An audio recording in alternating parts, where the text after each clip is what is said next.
खबरों में अब आगे बढ़ेंगे, बात करेंगे हाथरस कांड की। हाथरस कांड में दर्ज हुई आरोपियों पर चार्जशीट, जिसके बाद मृत बिटिया की भाभी ने अदालत में रोकर इस पूरे फैसले पर कहा है कि ये देखा जाना चाहिए कि हमें न्याय मिले। अपनी मृत बिटिया का चेहरा भी नहीं देख पाए, ये मृतका की भाभी ने लिखा। और इसके बाद प्रियंका गांधी ने एक ट्वीट भी किया जिसमें लिखा, सत्यमेव जयते। गैंगरेप के बाद इलाज के दौरान पीड़िता की मौत हो गई थी और गांव के ही 4 लोगों पर आरोप लगा, जिन्हें अभी जेल में डाला गया है। बता दें कि कल ही सीबीआई ने चार्जशीट कोर्ट में दाखिल की थी और इस दौरान बिटिया के परिजन भी अदालत में मौजूद थे। बिटिया के भाई ने कोर्ट परिसर में मीडिया से बातचीत करते हुए बताया था कि इस लड़ाई की आज शुरुआत हुई है, हमें थोड़ी संतुष्टि हुई है, लेकिन पूरी संतुष्टि तब होगी जब हमें न्याय मिलेगा। उन्होंने कहा कि उनकी बहन के साथ सामूहिक दुष्कर्म हुआ और फिर उसकी मौत हो गई।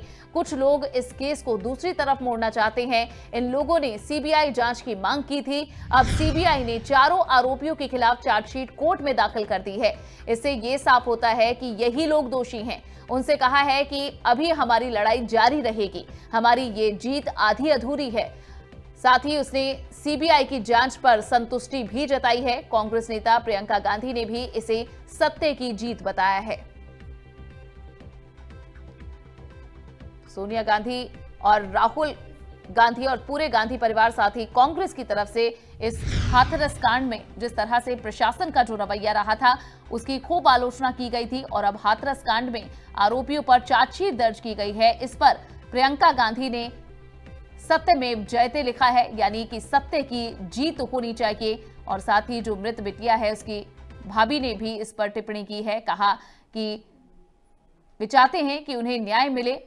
और साथ ही परिवार के लोगों ने कहा कि इस चार्जशीट से ये साफ होता है कि किस तरह से शुरुआत में परिवार के लोगों पर ही आरोप लगाए जा रहे थे। बता दें कि परिवार पर ही हॉरर किलिंग का आरोप लगाया गया था। कहा गया था कि जो मृतका है वे पहले ही आरोपियों से फोन पर बातचीत करती थी और इनके आपस में संबंध थे, इस तरह के आरोप लगाए गए। लेकिन कोर्ट में सीबीआई की चार्जशीट से अब जहां पीड़ित परिवार को एक राहत इस क्षेत्र में मिली है कि जो उन पर आरोप लग रहे थे और जैसा उनकी बेटी के साथ हुए अत्याचार को नकारा जा रहा था, इससे वे आहत थे। लेकिन अब इन लोगों ने ये मांग की है कि इस पर जल्द से जल्द और सख्त कार्रवाई होनी चाहिए। साथ ही कांग्रेस की तरफ से भी इस पर प्रतिक्रिया आई है।